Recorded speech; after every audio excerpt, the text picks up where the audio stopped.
ዓላማ ሰውን ወደ እግዚአብሔር ማቅረብ ነው። የማንኛውም ትምህርትም ዓላማ ሰውን ወደ እግዚአብሔር ማቅረብ ነው። በእግዚአብሔር አደባባይ አሽሙርም ስልቂያም ዋዛ ፈዛዛም በእውነቱ ክርስቶስ በመስቀል ላይ ሆኖ ከተሳለቁበት ያስቆጥር እንደሆነ ሲኦልም ያወርድ እንደሆነ እንጂ የሚጠቅመው ነገር የለም። ያንን አናደርግም። በእግዚአብሔር አደባባይ ላይ በክርስቶስ አደባባይ ላይ እርሱ በቆመባት አደባባይ ላይ ዮሐንስ አፈወርቅ በቆመባት አደባባይ አውደ ምሕረት ላይ አትናቴዎስ ቄርሎስ በቆሙባት ላይ ሌላ ልናደርግ የምንችልበት ምክንያት የለንም። ግን እውነትን የተመለከተ አለመማር ደግሞ ሁሉንም ማጣት ነው። ዛሬ በዚህ ምክንያት በዚህ ርዕስ የምንማርበት በዚህች መልእክት የምንማርበት ብዙ ምክንያት አለ። ትምህርት ውስጥ ስንገባ እናየዋለን።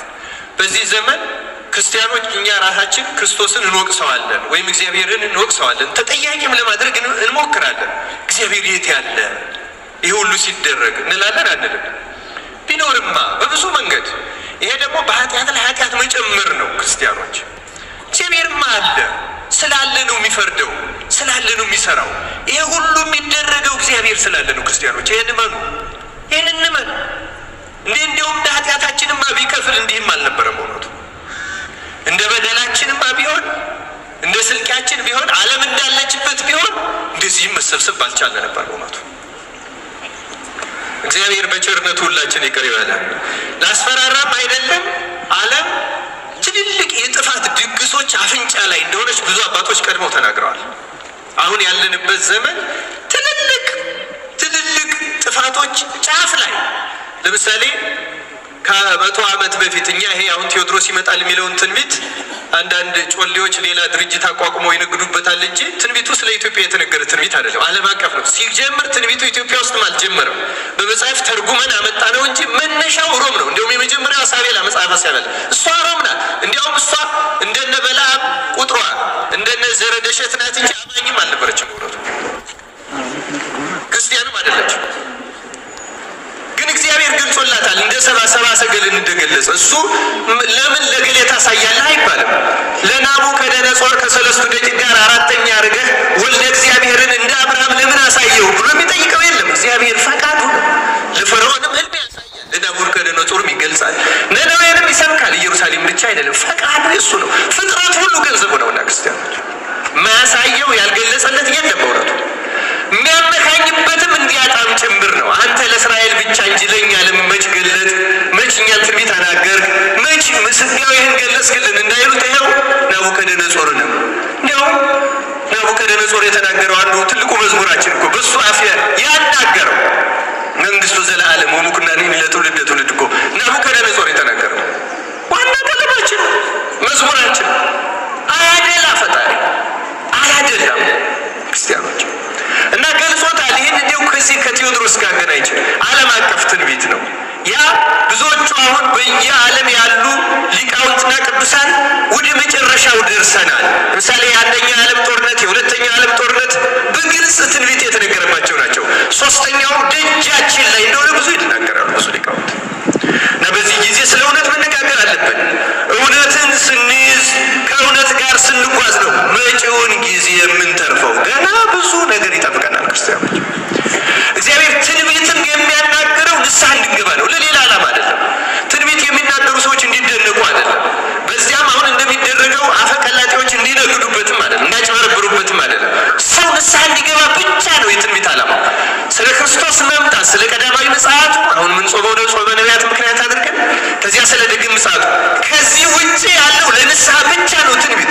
ስለ ክርስቶስ ከማስተዋወቅና ስለ ንስሐ ያልሆነ ትንቢት አይደለም። ዓላማው ሰውን ወደ እግዚአብሔር መመለስ ብቻ ነው። እግዚአብሔር ማስደነቅ ዓላማው አይደለም። እሱ እንዴት ያስደንቃል? እሱ ራሱ ድንቅ ነው በእውነቱ ክርስቲያኖች። እና ቅዱስ ዮሐንስ ወንጌላዊ ስለ እውነት ብዙም የተናገረ የጻፈም እሱ ነው። አሁንም በዚች መልእክቱ እንዲህ ይላል። መልእክቱን ላንብባት። ሽማግሌው በእውነትን የለምወደው ለተወደደው ለጋይዮስ ወዳጅ ሆይ ነፍስህ እንደሚከናወን በነገር ሁሉ እንዲከናወንልህና ጤና እንዲኖርህ እጸልያለሁ ይላል። ወንድሞች መጥተው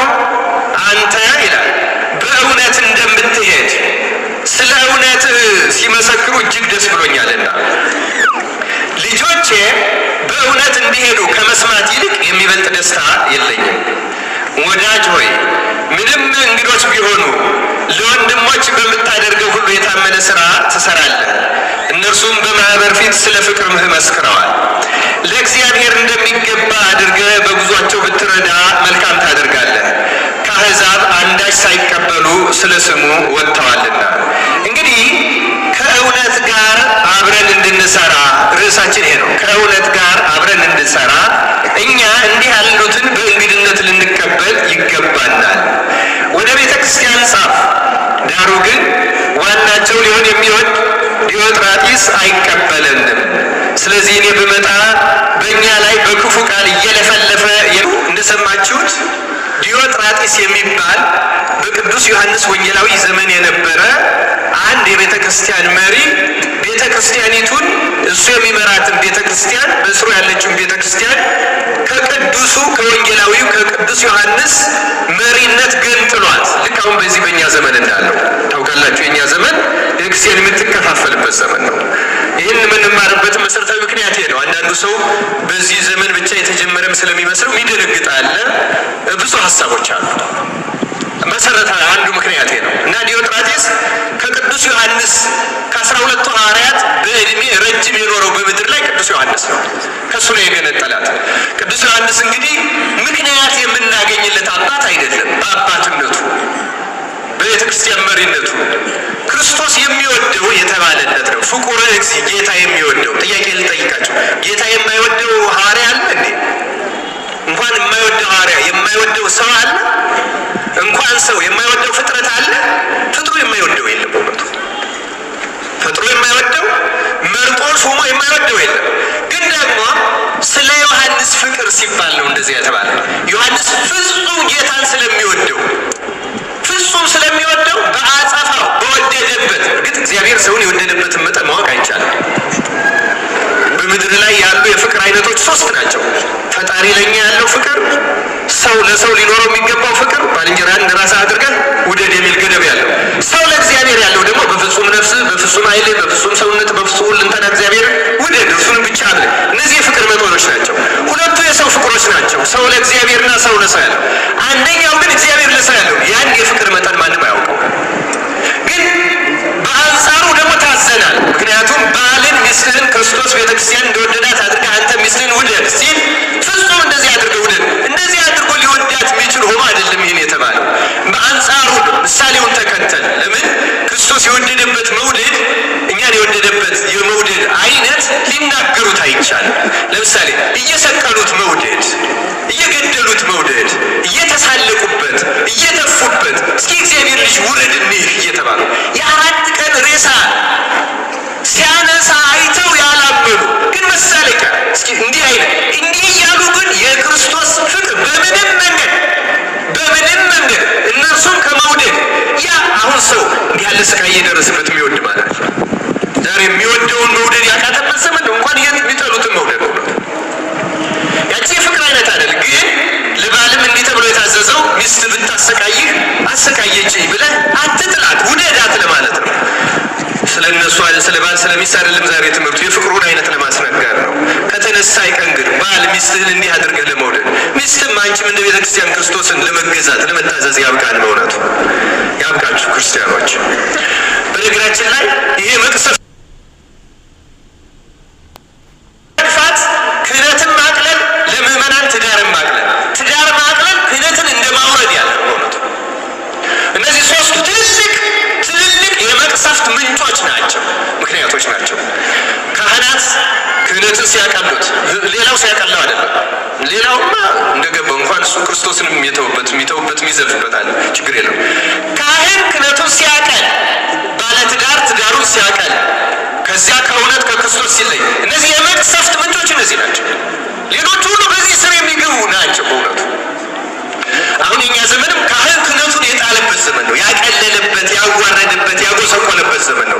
ሌሎቹ ራሱን ተከትለው ነው ያዋረዱት እንጂ ቀድመው አላዋረዱት። ቢያዋረዱት ምንም ችግር የለው። የሌሎቹ ማዋረድ ጉዳያችን አይደለም። ከባዱ ራሱ ካህኑ ክህነትን ሲጥለው ሲያዋረደው፣ መቅሰፍትም የሚያመጣው ይሄ ነው። የምዕመናን ትዳራቸውን የትዳር መርከስ ነው። የተመሳሳይ ጾታ ጋብቻ፣ የጾታ መቀየር፣ የምናምን ቅባጥር ጨርሶ የሴቶች ጉዳይ፣ የወንዶች ጉዳይ ምንም እነዚህ በሙሉ ትዳርን የማጸየፍ የማርከስ ናቸው። ባል የሚስት ራስ ነው ለምን ይላል? እኩልነት ነው፣ እንደዚህ ነው። አትፈላሰፉ፣ አትፈላሰፉ። ከተፈላሰፋችሁ የሰው ሕይወት በሚለውጥ መንገድ ተፈላሰፉ። በእውነቱ የእግዚአብሔርን ቃል ከሆነ ከእግዚአብሔር እንስማው እና ክርስቲያኖች ተመልከቱ። ስለ ቅዱስ ዮሐንስ ነው ብናገረው። እግዚአብሔር ሁሉንም ይወዳል፣ ሁላችንንም ይወዳል። ዮሐንስ ግን በፍጹም የሚወደው ነው፣ ጌታን ይወዳል። ዮሐንስ ማለት ክርስቲያኖች ጌታ የሚወደው የተባለለት በስቅለቱ እስከ መጨረሻው ድረስ ያልተለየ እመቤታችን ንጽሕት ቅድስት ድንግል ማርያምን እናት ትሁን ተብሎ የተሰጠ እስከመጣ ድረስ ቢኖርስ ማን ከልክሎ ብሎ እንዳይሞት ጌታ ቃል የገባለት በቤተ ክርስቲያን ታሪክ ውስጥ የመጀመሪያው ነባቤ መለኮት በእንግሊዝኛ ቴዎሎጂያን የሚባለው ነባቤ መለኮት ማለት ነው። ነባቤ መለኮት ማለት ምን ማለት ነው? ቅዱሳን ቢበቁ ነገረ ፍጥረትን በማየት ነው ቢበቁት። የተሰወረ ያሉ የትም ሆነው ያለውን ይገልጣሉ።